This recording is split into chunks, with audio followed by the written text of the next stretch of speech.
It's time for City Beat, your source for all the latest news on the City of Thompson. Only on 102.9 CHTM, your radio station.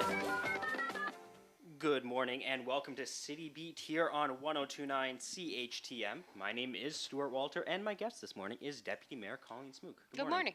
How are you doing today? We're just fine. It's a bit cooler than yesterday, but that's not necessarily a bad thing. No, this is my type of weather, so I can't complain. So, really good. Let's get into it now. Council received a letter from Greyhound saying that the current contract between the company and the City of Thompson, which is the municipal bus services currently, that it will be terminated at the end of October when Greyhound pulls out of Western Canada. Is there any penalty for terminating the contract, as there would be, say, if you terminated your cell phone contract early, or would there have been a clause built into the contract to give them the ability?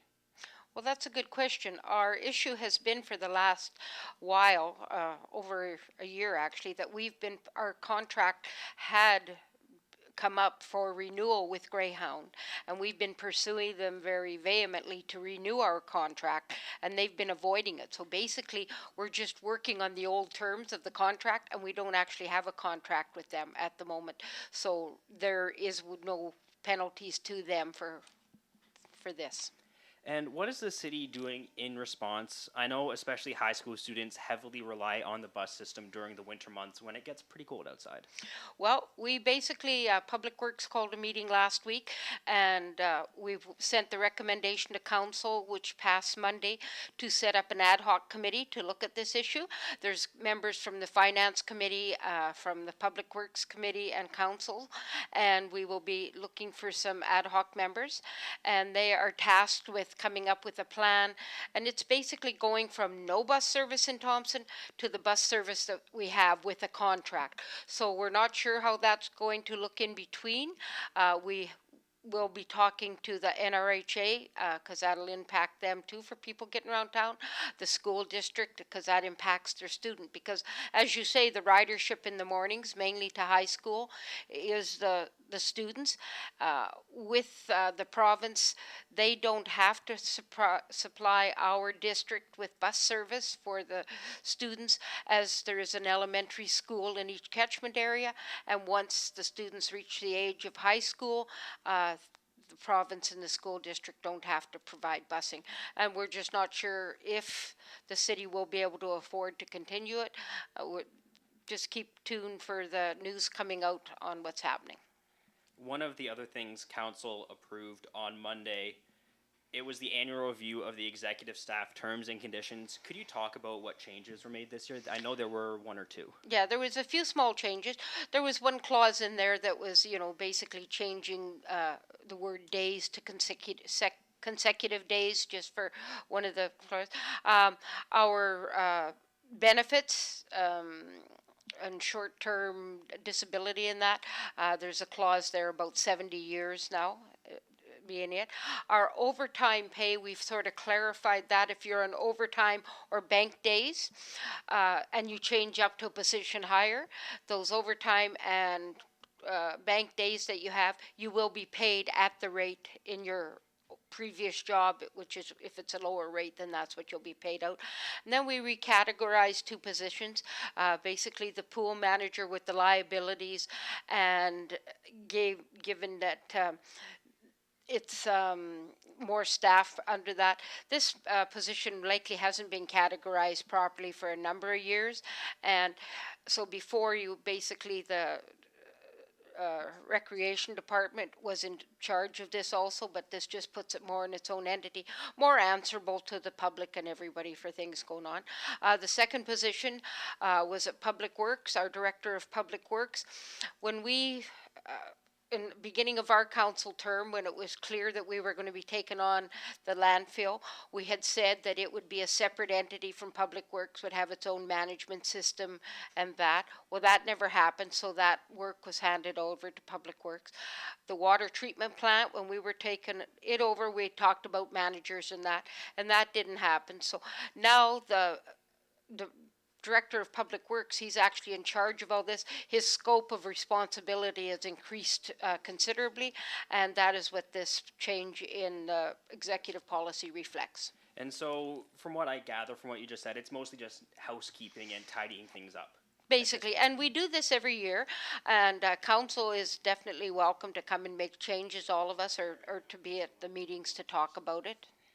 One of the other resolutions that was approved was some extra payment for repairs that had been done to the CA Nesbitt Arena. I'm sure everyone will remember the North Stars had to move some games from the CA to the Gordon Beard, so there could be some repairs done. There was the ice plant underneath, is what I understand, was broken. Why was this resolution before council on Monday, almost 7 months after the fact, and what would have happened if the resolution hadn't been passed?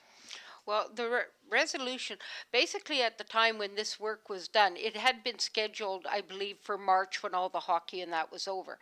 So then in basically, I believe it was January, we had a small leak. So we had called up Simcoe. They came to take a look at it and do a repair.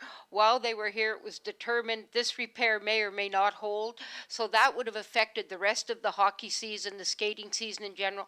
Plus we had the winter games coming here. So we talked about it, and we bit the bullet and brought up the repairs. Now it's still sort of unclear why us as council didn't have the whole $11,000 extra bill before us at the time, but it is a bill we paid. We did incur it, and the reason it was the extra $11,000 is because Simcoe did have to bring guys up on spec. They did work through the weekend, so they had some overtime. There was some extra hotel issues. There were some transportation costs that would be unforeseen if they'd have come at their scheduled time.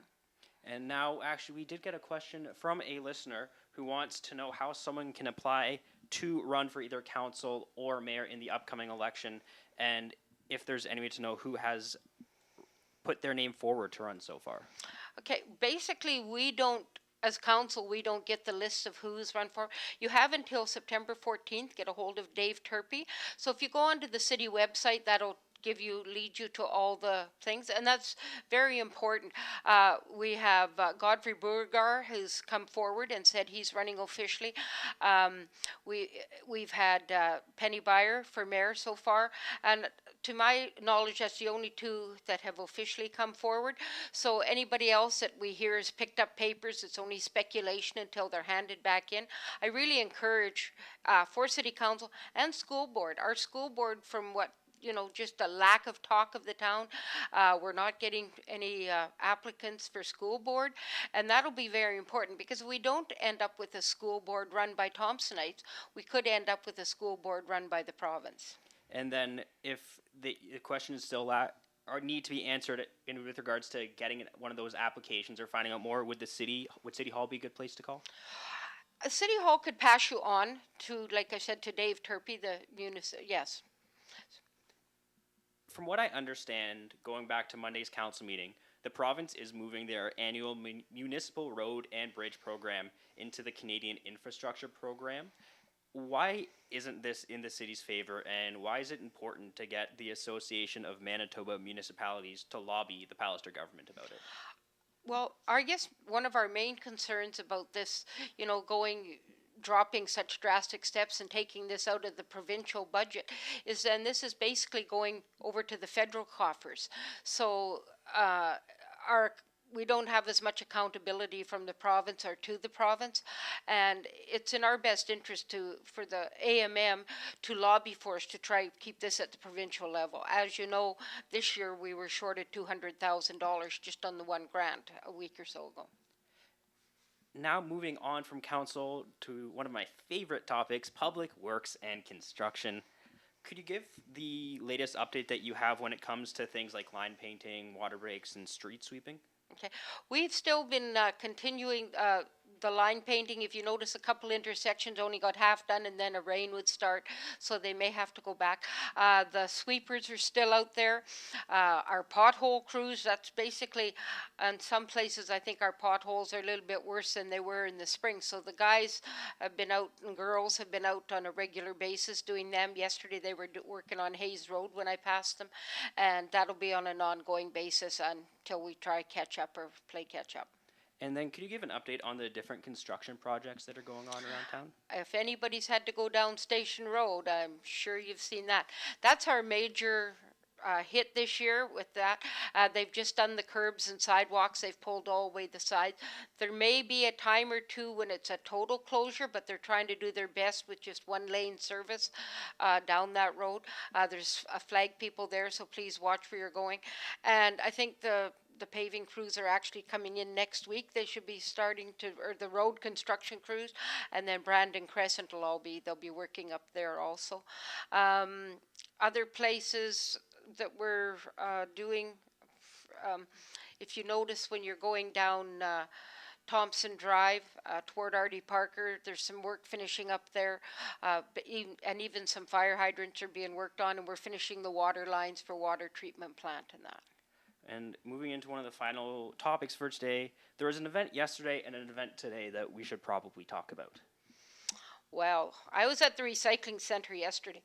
I'm telling you folks, we should all be going to the recycling center. We do recycling. One of the biggest things yesterday that a lot of people found out is the amount of garbage and things that are actually put in the recycling center. Likely the most disgusting one is diapers in the recycling. So basically people have these diaper genies where you can compact everything.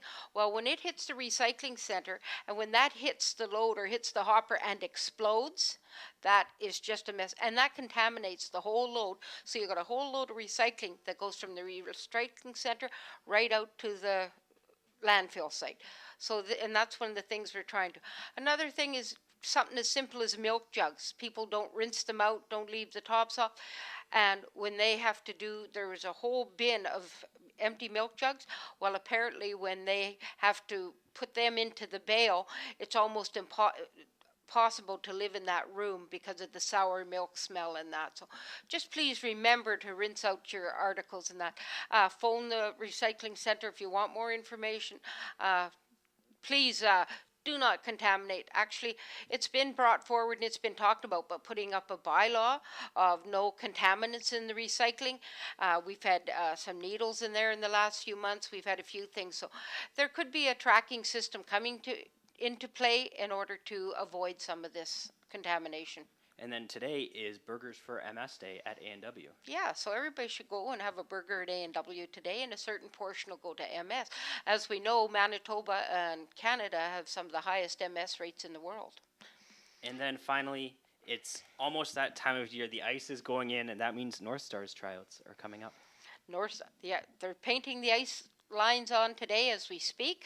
The Norman North Stars is August 23rd for registration. So anybody want to go to the tryout camps or talk to the people from Norman North Stars in between, that'd be a great thing.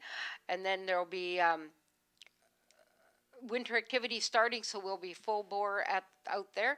Also tomorrow it's concerts in the park, so we should all try go down and listen to that. The wading pool, seeing how the ice is in, as of August 23rd, the wading pools will be closed. Juniper and Eastwood wading pools will be closed. I also talked to the pool this morning.